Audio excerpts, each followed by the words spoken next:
अंजली वहिनी दोनदा हाक मारतायत तुला। अंगठ्या आहेत ना का त्या सुद्धा हरवल्यास? हो आहेत। पावळट कुठली? अनन्या ताट घे ग तिच्या हातून ते। हो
साखरपुडा उत्तमरित्या पार पडलेला आहे।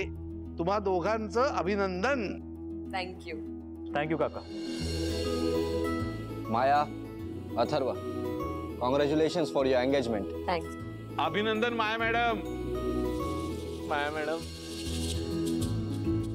आता तुम्ही परके होणार, पण लग्न झाल्यावर आमच्यासारख्या मोठ्या दिसणाऱ्या पण लहान भावांना विसरू नका। हा मदन परक्या कुठे झाल्या? लग्न झालं तरी ती इथेच राहणार नाही, पण तरी सांगून ठेवलं त्यांना। आता आपल्यापेक्षा जास्त हक्क त्यांच्यावर अथर्व साहेबांचा असणार आहे ना। माया, अथर्व, अभिनंदन। थँक्यू। अथर्व, मायाच्या येण्याने तुझं आयुष्य आनंदाने भरून जाईल। अहो, त्या दोघांना आशीर्वाद द्या।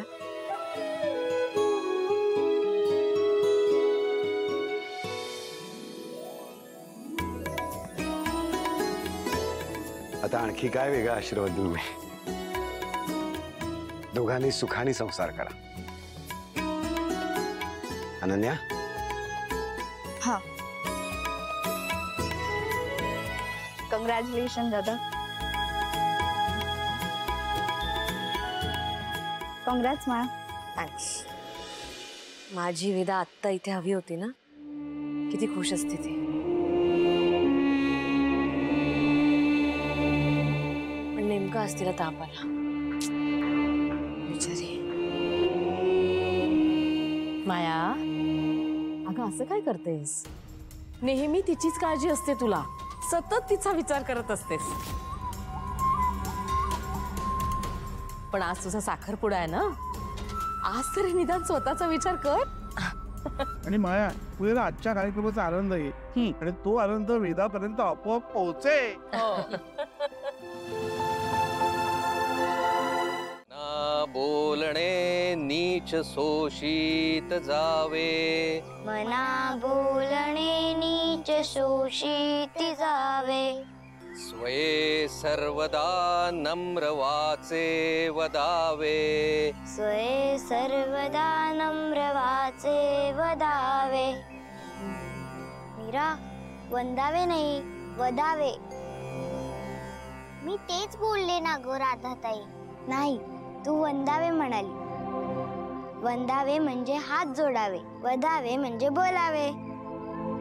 बरोबर ना बाबा? बरोबर बा। मला काहीच समजत नाहीये, तुम्हीच सांगा मला।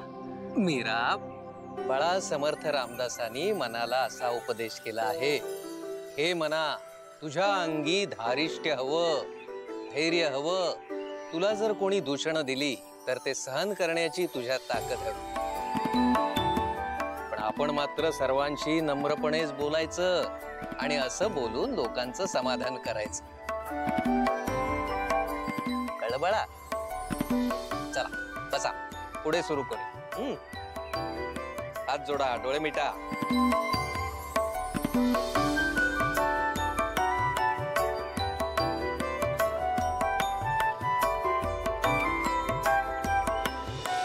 नमस्कार बुवा. नमस्कार.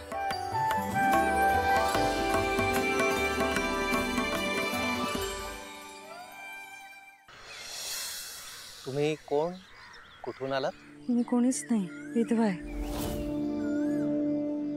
एका विधवेला स्वतःचं अस्तित्व असतं का बुवा? माझे पती 4 गावी भिक्षुकी करायचे. त्यानेच आमचं पोट भरायचं. ते गेल्यापासून 2 वेळेच्या जेवणाची भ्रांत आहे. बुवा 4 विधी शिकवलेत तर मला उदरनिर्वाह करता येईल, थोडा आधार मिळेल. तुमची हरकत नसेल तर मला धार्मिक विधी शिकवाल का?